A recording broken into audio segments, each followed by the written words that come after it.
Greetings, realistic, disciplined, goat, Capricorn. My name is Eliane Nicole. I'm an astrologer and a tarot card reader, and now I'm going to do the August 2020 forecast for Capricorn, and I'm going to do a tarot layout, and then I'm also going to look at some of the planetary transits that are happening in August 2020. And you can watch this video if you have a Capricorn sun, moon, or rising. If you don't know your sun, moon, and or rising, contact me for a reading. Everyone should have their chart done at least once in life. It's a fantastic tool for self-awareness and self-discovery.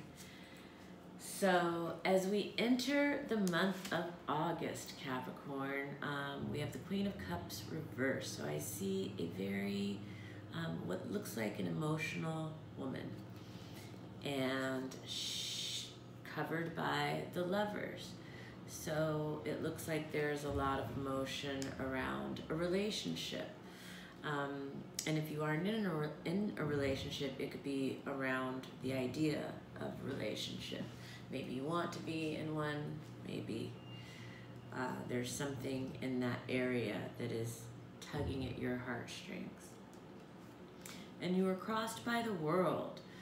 And this is a beautiful card to be crossed by, Capricorn, because it has to do with your vision and your vision coming to life, but you need to work on that vision. First of all, to just have it, to just develop it, to just be clear within yourself on what that is. This is a great time for vision work. It's a great time to do a vision board, to write with specificity and clarity what it is that your vision is. And it looks like, in particular, around relationship, but I think it's always with vision. It's a holistic thing, because nothing in our life exists in its own little bubble, right? So what is your vision? What is it that you want for your life holistically? Now is a great time to think about that, Capricorn.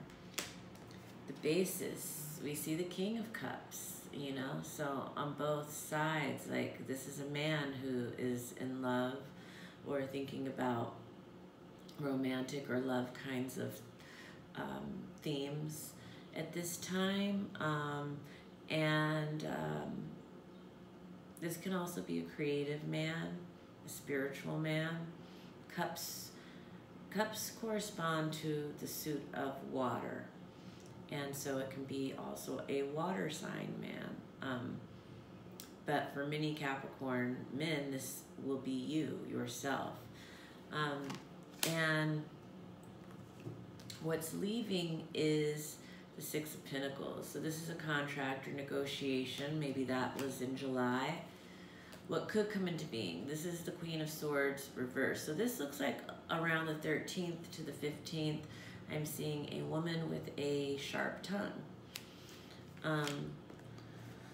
What will come into being is the Ace of Pentacles reversed. So this could feel like a missed opportunity, but it's for the best. It could be that somebody is reneging on an invitation or a financial offer, or something is not materializing at this time that you hoped would materialize, the 16th to the 18th of the month. Fears or insecurities have to do with family, security, residence, wealth, relationship, maybe could be in there, marriage. Others see you. So for Capricorn women, I think others are looking at you right now as really having it together. Certainly in terms of your businesses and finances and your vision in that realm. For Capricorn men, this is a woman who is close to you, who is It looks like a practical woman who looks at you in a good light. So,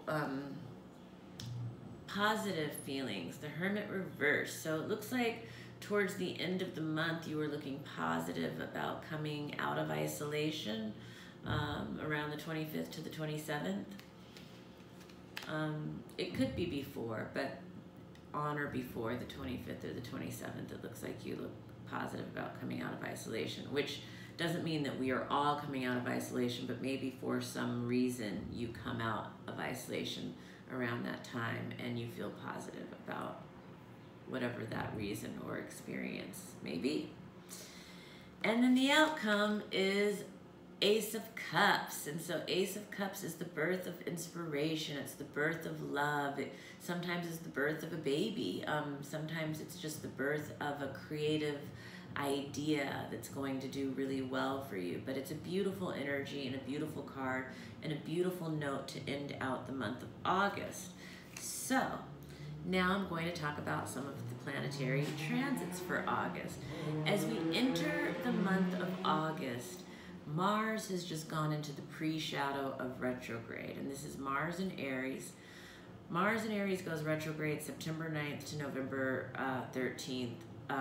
By far the most heated and hot time of the year for us as a collective, but I'm going to talk more about that when I do my September forecast. For now, I just want to let you know that we are entering the pre-shadow of that period, and so we're going to be getting hints of what to expect, really to fire up and heat up full force come September and September 9th around. For Capricorn, anything that's happening in Aries is always significant for Capricorn, because Capricorn and Aries are on the cardinal cross together along with Libra and Cancer. So anything happening in those signs are always greatly affecting each other. And these are all very strong signs. These are signs of leadership. And so there's strong personalities and strong areas of life and just strong energies all around related to these signs and the planets that rule them and such. So for Capricorn, Aries is residing in the 4th house of home. It's also the house of the mother. It's also the house of land, real estate, roots, legacy, wealth. So that's going to be a really close theme, a big theme for Capricorn in the entire second half of 2020. Also at the end of July, which is a big tone of what we're beginning August with, is the Capricorn, the Jupiter in Capricorn sextile Neptune and Pisces. Now a sextile is a stimulating, it's a pleasantly stimulating energy, and there can be a creativity, I think a kind of transcendental kind of inspiration and creativity with this aspect for Capricorns who are artists. For others, this aspect can have to do, for others and for artists as well, this aspect can also have to do with compassion and helping others and needing to make proper boundaries where we help others, so we're not getting pulled down. It's very generous and wonderful to be philanthropic, to be giving, to be generous, all of these things. But there also needs to be healthy boundaries in those situations. August 3rd is the full moon of Aquarius, and the full moon of Aquarius, oh, and by the way, with that Jupiter and Neptune aspect, that is bringing together the 1st house and the 3rd house for Capricorn. So that is the 1st house of personality, identity, self-expression, which always involves the 7th house of marriage and commitment and relationship as well, with the 3rd house of communication. So August 3rd, full moon of Aquarius is happening in the second house of money and resources, highlighting that issue. The Aquarius full moon, it illuminates things. It also, there's a Uranus aspect happening with this full moon.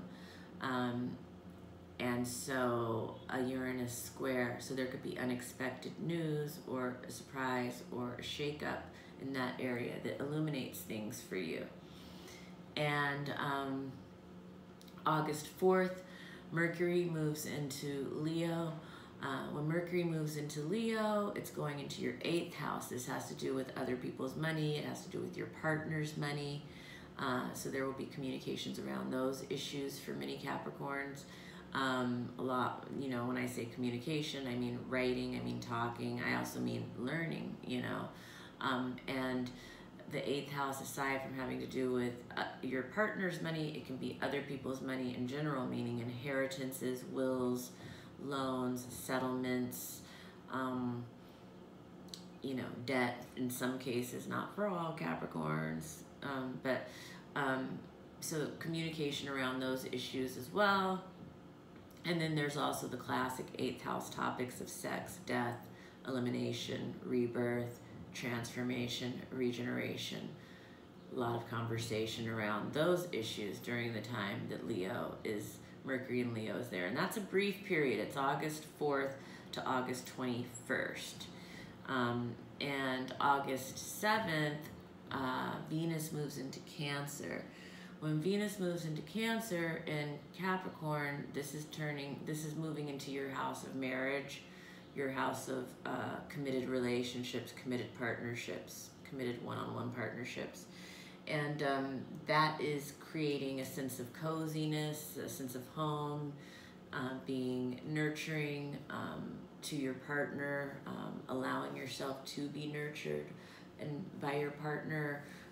All of that is going to be a theme in the relationship, in the area of relationship for Capricorn from August 7th through September 6th.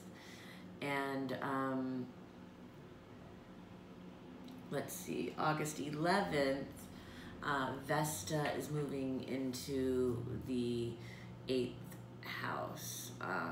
Vesta is moving into Leo, and so again, this is also highlighting issues for those who are in a relationship. It could be, you know, this is a devotion to your partner's finances, but for those, aside from that, another way it could manifest is,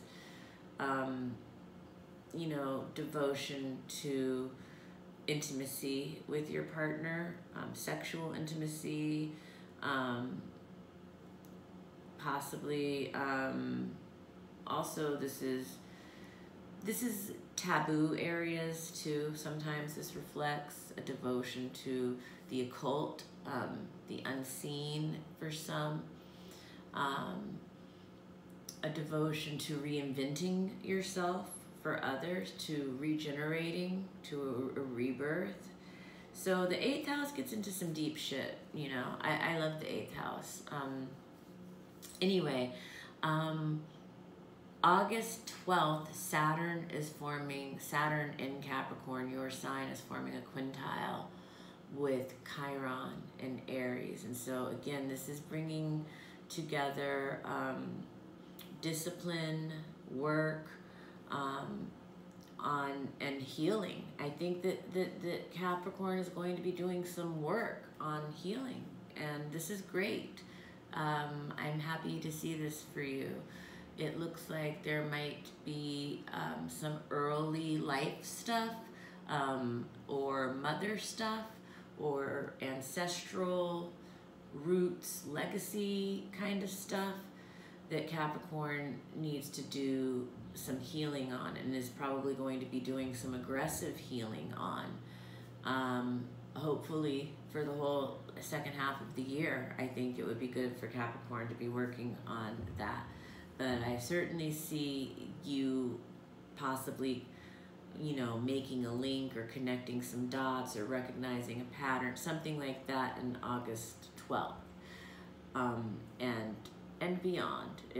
Things don't always happen on the exact day of the aspect, and the transit doesn't just disappear the next day either. So these are things that are coming up and are going to be, you know, being dealt with for throughout the second half of 2020 in many ways. Because that Mars, well, I'll talk more about that in the next set of videos. August 15th, Uranus is going retrograde in Taurus. And so Uranus is shakeups, it's surprises, it's the unexpected, it's twists in the plot, it's brilliant, inventive ideas out of nowhere. So, you know, be there for that. It manifests for different people in different ways, depending on where it is in your personal birth chart and what the degrees are. But 10 degrees is a really sensitive point in August in general. So it's happening at 10 degrees Taurus. And Taurus for you, Capricorn, oh, it's in your 5th house. So that's the house of children. It's the house of creative projects. It's the house of fun. It's the house of games. It's the house of pleasures. It's the house of affairs. So any of those archetypical representations could have that, a flash of insight, a shakeup, the unexpected, a twist and plot. So August 15th, look for that. August 18th, that's the new moon of Leo, and that is taking place in the 8th house for Capricorn. So again, that 8th house, it's a very deep house. It's the house of sex, death, rebirth, regeneration, transformation, elimination. It can also be the house of other people's money. For those who are married, it often reflects your spouse's money. For those in business partnerships, it could be your partner's money. Also, it can oftentimes represent inheritances, wills, loans, settlements, alimony, debts, anything like that can be reflected in the 8th house. So you want to be setting intentions in these areas at the new moon. Anything that you want to manifest in these areas, you want to be taking the time to do some vision work around, writing with great specificity. I do a new moon altar each month, depending on the themes of what that new moon is. So it's in the 8th house for you, but it's also in Leo. And because it's in Leo, that also brings themes of children and, creative projects, play, fun, joy. Set intentions around bringing, more fun and joy into life, certainly, because it is an intense year, particularly in that September to November pocket, and no matter what, we have to seek out joy in life. August 19th, Mercury is moving into Virgo, so that quick little Mercury within August will have been in 3 signs. We start with it in Cancer, it then moves to Leo, and then it moves into Virgo. So those are all 3 distinctly different periods in terms of the communication energetic that's going on. And once it moves into Virgo at the end of August 19th, it's organizing data, organizing facts, analyzing data, analyzing, critiquing data and facts, and all of that is very prominent, and that's going to be from August 19th through September 5th, and particularly showing up in your 9th house, which is the house of higher education, the house of spirituality, the house of religion, the house of higher truth. It also has to do with cross-cultural experiences or foreign languages, foreign people, other countries, and it can also have to do with broadcasting or publishing. And so finally, August 22nd, the sun moves into Virgo, and that's that same 9th house, that just meaning that, while the sun is in the 9th house, for that month of August 22nd to September 23rd, it's really going to highlight those 9th house themes for Capricorn, which is, again, religion, philosophy, spirituality, higher truth, foreign lands, foreign travel, cross-cultural experiences, broadcasting, publishing, foreign languages, things like this. And that is it for the August 2020 forecast for Capricorn. If you like the video, please give me a like. If you didn't like it, give me a don't like. Please subscribe to my channel if you have not already. Please hit the notification button so that you're notified on YouTube. When I post new videos, watch the videos for your sun, moon, and rising. Please follow me on Instagram at astrology.tarot.Eliane Nicole. There I'm doing weekly and daily updates and stories, and on my feed to just give greater depth and detail to these monthly overviews that I offer on YouTube. And it's just a way to learn more about the stars and the planets and how they affect you. And of course, contact me for your own personal reading. That's always the very best way to get the most detailed and specific information. And astrology and tarot can be very soothing and healing and empowering tool, in the journey of life. And I love reading, so I would love to read for you. Thank you for joining me, Capricorn. Have a wonderful, wonderful August.